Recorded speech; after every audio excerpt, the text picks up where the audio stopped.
ভর্তা প্রেমীদের জন্য আজকে দুর্দান্ত স্বাদের একটি ভর্তার রেসিপি শেয়ার করব। তবে এটা সজনে ডাঁটার ভর্তা, শুনে হয়তো আপনারা অবাক হচ্ছেন, সজনে ডাঁটার আবার ভর্তা খাওয়া যায় নাকি? সজনে ডাঁটার মধ্যে প্রচুর পরিমাণে উচ্চ পুষ্টিগুণ সম্পন্ন ভিটামিন রয়েছে, তার মধ্যে ভিটামিন সি অন্যতম। সজনে ডাঁটা আমাদের রোগ প্রতিরোধ ক্ষমতা বাড়ায়।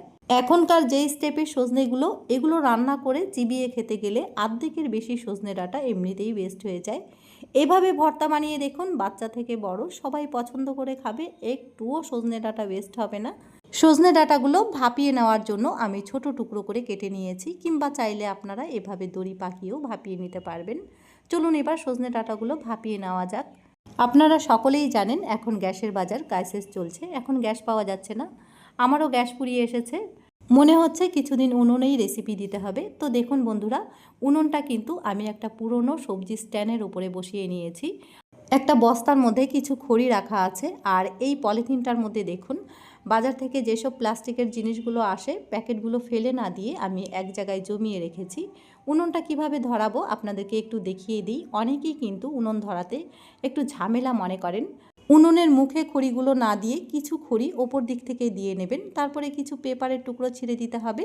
আর এই যে পলিথিনগুলো, এগুলো কিন্তু সম্পূর্ণ কেরোসিন তেলের কাজ করবে। তারপরে ওপর থেকে খড়িগুলো নিয়ে এসে উনুনের মুখে দিয়ে নিতে হবে।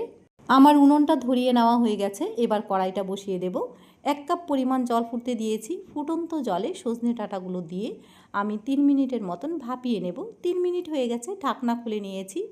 জলের পরিমাণটা একটু বুঝে দিতে হবে। সজনে ডাঁটা ভাপিয়ে নেওয়ার পর যেন একটুও জল না থাকে, তাহলে জলের মধ্যে সম্পূর্ণ ভিটামিন চলে যাবে। সজনে ডাঁটাগুলো ছেঁকে তুলে নিয়েছি। এবার ওই একই কড়াই আবারও ধুয়ে পরিষ্কার করে বসিয়ে দিলাম। কড়াইয়ের মধ্যে 1 টেবিল পরিমাণ সরষের তেল গরম করে শুকনো লঙ্কাগুলো প্রথমে ভেজে নেব। আমি 4টে শুকনো লঙ্কা বেশ লাল লাল করে ভেজে নিচ্ছি। লঙ্কাগুলো বেশ লাল আর মুচমুচে করে ভেজে তুলে নেওয়ার পর ওই একই তেলের মধ্যে 8 থেকে 9 কোয়া রসুন আমি বেশ লাল লাল করে ভেজে নেব। কিছুদিন আগে ইনস্টাতে কিছু উনুনের ভিডিও দেখার পর আমিও শখ করে এই উনুনটা বানিয়েছিলাম। উনুনটা যে এভাবে কাজে আসবে আমি ভাবতে পারিনি। ঘরের বারান্দায়, বালকানিতে কিংবা জানলার পাশে একটা সবজি রাখা স্ট্যান্ডের উপরে উনুন রেখে আপনারাও কিন্তু ঠিক এভাবে রান্না করতে পারবেন, সেই জন্যই আমার এই ভিডিওটা দেওয়া। এদিকে কথা বলতে বলতে একটা মিডিয়াম সাইজের পেঁয়াজও আমি বেশ লাল লাল করে ভেজে নিয়েছি।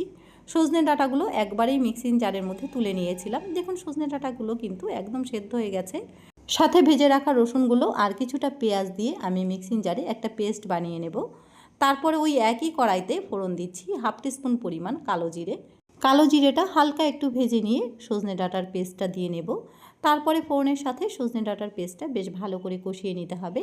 স্বাদ মতো লবণ কিন্তু এখন পর্যন্ত দেওয়া হয়নি, তাই এখন একটু স্বাদ মতো লবণ দিয়ে নিলাম। সাথে প্রথমেই যে শুকনো লঙ্কাগুলো আমি ভেজে নিয়েছিলাম দুটো গুঁড়ো করে দিয়ে দিলাম, আর দুটো রেখে দিয়েছি গার্নিশিংয়ের জন্য।